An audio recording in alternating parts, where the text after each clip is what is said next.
बिस्मिल्लाहिर्रहमानिर्रहीम। नाज़रीन, मैं हूं जावेद बलोच और उम्मीद है आप लोग सब खैरियत से होंगे। इलेक्शन का दौर है और फेडरल गवर्नमेंट अपनी मुद्दत पूरी करने जा रही है। असम्बली, कौमी assembly, Sindh assembly, Balochistan assembly जो है अपनी अपनी मुद्दत पूरी करने जा रही हैं। और अब बातें हो रही हैं निगरान सेटअप की। अब बात हो रही है असम्बलियाँ तहलील करने की। और अब बात हो रही है अगले इलेक्शन के हवाले से इस्लाहात की कि क्या इस्लाहात होनी चाहिए। निगरान सेटअप के लिए जो है वो क्या कोशिशें होनी चाहिए। और जो असम्बली तहलील करनी है उसके हवाले से कोई टाइम फ्रेम जो है वो क्या होना चाहिए, कब असम्बली तहलील होनी चाहिए। जैसे कि मैंने पहले भी आपको मुख्तलिफ औकात में आगाह किया था कि मुशावरती अमल शुरू हो चुका है।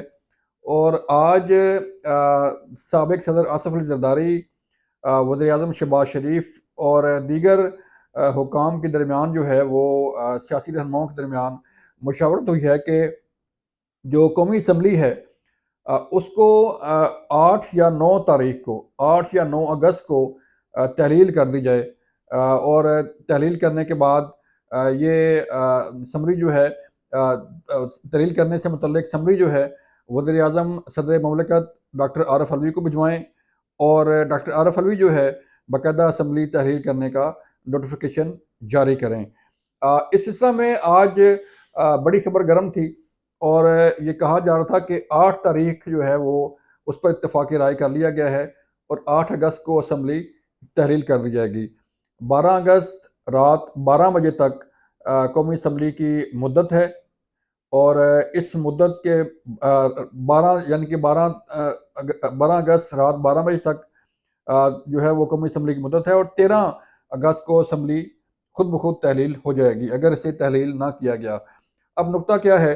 नुक्ता ये है कि गवर्नमेंट और पीडीएम इत्तेहाद जो है ये चाह रहा है कि 90 दिन के अंदर इलेक्शन होने चाहिए। 90 दिन के इलेक्शन उसी सूरत जो है वो मुमकिन होंगे जब असम्बली अपनी मुद्दत से कुछ देर पहले तहलील कर दी जाए। यानी कि 1-2 दिन पहले तहलील हो जाए तो फिर ये टेक्निकली 90 दिन के अंदर इलेक्शन होना ज़रूरी है। अदरवाइज़ अगर अपनी असम्बली अपनी मुद्दत पूरी करती है तो फिर विदिन 60 डेज़ जो है वो कानून के मुताबिक, आइन के मुताबिक इलेक्शन होना ज़रूरी है। तो अब जो 8 या 9 तारीख जो है वो क्यों रखी जा रही है? चूँकि अगर वज़ीर आज़म 8 या 9 तारीख को असम्बली तहलील करने की समरी भिजवाते हैं डॉक्टर आरिफ अलवी को और वो जो है वो अगर उस समरी पर दस्तखत नहीं करते, असम्बली को तहलील नहीं करते, तो फिर कानून ये कहता है कि विदिन 48 आवर्स 48 घंटे के अंदर अंदर जो है अगर सदर ममलिकत डॉक्टर आरिफ अलवी उस समरी पर दस्तखत नहीं करते और असम्बली तहलील नहीं करते तो फिर असम्बली 48 घंटों के अंदर जो है या 48 घंटों के बाद जो है वो खुद ब खुद ही तहलील हो जाएगी। तो इसलिए ये 48 घंटों का जो टाइम मार्जिन है उसको मद्देनज़र रखते हुए 8 तारीख जो है वो सूटेबल है हुकूमती इत्तेहाद के लिए कि वो 8 को अपनी कौमी असम्बली और जो है उसको तहलील करने के हवाले से समरी इरसाल कर दें। अब मामला क्या है? मामला ये है कि एक तरफ मुशावरत हो रही है साबिक सदर आसफ अली जरदारी से, लेकिन जो पीडीएम के सरबराह हैं मौलाना फजल रहमान वो गुज़श्ता कई रोज़ से मुशावरती अमल का हिस्सा उस तरह नहीं उनको बनाया जा रहा जिस तरह बनना चाहिए। इसीलिए मौलाना फजल रहमान की तरफ से पहले भी दुबई मुज़ाकरात पर भी एतराज़ किया गया और उनकी जमात की तरफ से ये आवाज़ उठाई गई कि उन्हें मशावरती अमल का हिस्सा नहीं बनाया जा रहा। फिर वज़ीर आज़म शहबाज शरीफ साहब ने उनसे मुलाकात की, उनके गिले शिकवे दूर किए और अब जो है अब फिर ये मामला जबकि जो आज खबरें चलीं उसमें लग ये रहा है, ज़राए बता रहे हैं कि इस मुशावरत में मौलाना फजल रहमान साहब शामिल नहीं थे।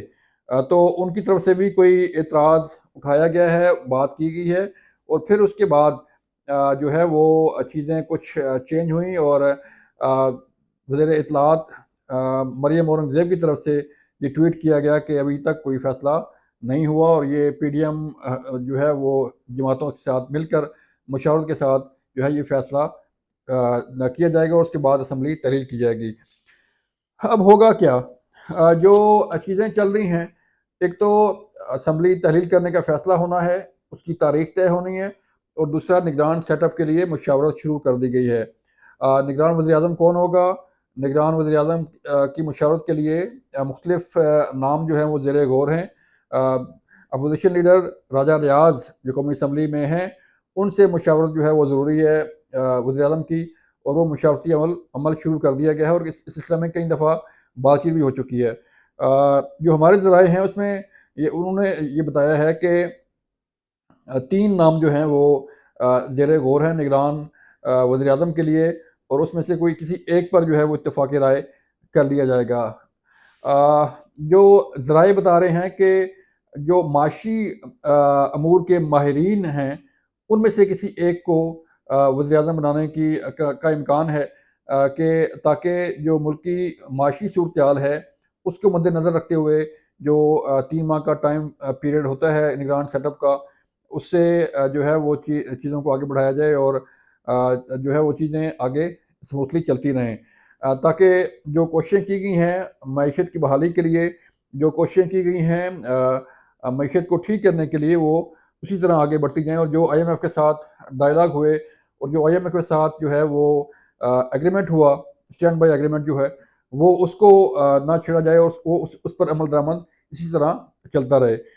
अब देखना ये है कि इस निगरान सेटअप पर किस हद तक इत्तेफाक होता है, और चूँकि अगस्त के बाद अगस्त और सितंबर, अगस्त में असम्बली तहलील, सितंबर में चीफ जस्टिस उमरता बंदयाल की मुद्दत मुलाज़मत ख़त्म होगी और नए चीफ जस्टिस काज़ी फ़ाइज़ ईसा साहब जो है, वो 17 अगस्त को उन्होंने अपने ओहदे का हलफ़ लेना है।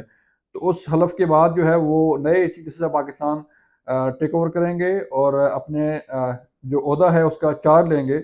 उसके बाद सुप्रीम कोर्ट जो है उस पे भी चेंज आ जाएगी, तब्दीली आएगी। गवर्नमेंट पहले ख़त्म हो गई है, तो सितंबर में ही जो है वो डॉक्टर आरिफ अलवी सदर मुमलिकत ने भी सबकदोश होना है, उनकी भी मुद्दत जो है वो ख़त्म हो रही है। तो इस तरह पहले अगस्त में हुकूमत ख़त्म होगी, सितंबर में चीफ जस्टिस उमरता बंदयाल की मुद्दत मुलाज़मत और सदर मुमलिकत डॉक्टर आरिफ अलवी की मुद्दत जो है वो ख़त्म हो रही है। तो इस तरह जो इलेक्शन के तमाम इंतज़ामात हैं, वो निगरान सेटअप और इलेक्शन कमीशन की ज़िम्मेदारी है। तो अब इसमें 2-3 माह में जो है वो नया सेटअप जो है, इलेक्शन की डेट जो बताई जा रही है वो 8 अक्टूबर जो है बताई जा रही है कि 8 अक्टूबर को इलेक्शन हो सकते हैं। तो अक्टूबर और नवंबर तक जो है वो नई गवर्नमेंट अपने तमाम तमाम अमूर के साथ विराजमान हो जाएगी, और जो इक़्तिदार की मुंतकिली जो है वो उसका तमाम प्रोसेस भी मुकम्मल कर लिया जाएगा। तो इस तरह ये 2-3 माह का अरसा जो है वो बड़ा अहम है मुल्क की सियासत के लिए भी, मुल्की मुस्तक़बिल के लिए भी, और जो आने वाली हुकूमत है उसके लिए भी। क्योंकि तहरीक-ए-इंसाफ जो है उस पर उस पे जो इल्ज़ामात हैं और जो नई पार्टियाँ जन्म ले रही हैं, उसको अगर देखा जाए तो फिर तहरीक-ए-इंसाफ का कहीं कोई वजूद नज़र नहीं आता। तो लिहाज़ा मुकाबला जो है वो 2 बड़ी जमातों के दरमियान जो है वो हमें नज़र आ रहा है कि एक तरफ पीपल पार्टी होगी और दूसरी तरफ नून लीग होगी। अगर सीट एडजस्टमेंट हुई तो फिर जो है वो इस्तेहकाम पाकिस्तान पार्टी और तहरीक-ए-इंसाफ पार्लियामेंटेरियन को भी कुछ कुछ शेयर जो है वो सीट एडजस्टमेंट की सूरत में मिल सकता है। लेकिन ये डिपेंड करेगा कि हालात क्या होते हैं, ये डिपेंड करेगा कि हालात व वाक़यात क्या रुख इख्तियार करते हैं और सियासत का रुख क्या होगा। उसके बाद ये तमाम तर फैसले जो है वो उसका ऐलान भी होगा और फैसले किए भी जाएँगे। तो जो भी चीज़ें अपडेट्स होंगी, जो भी चीज़ें आगे चल रही हैं, उसके मुतालिक हम आपको आगाह करते रहेंगे। अपना ख़्याल रखिएगा। अल्लाह हाफ़िज़।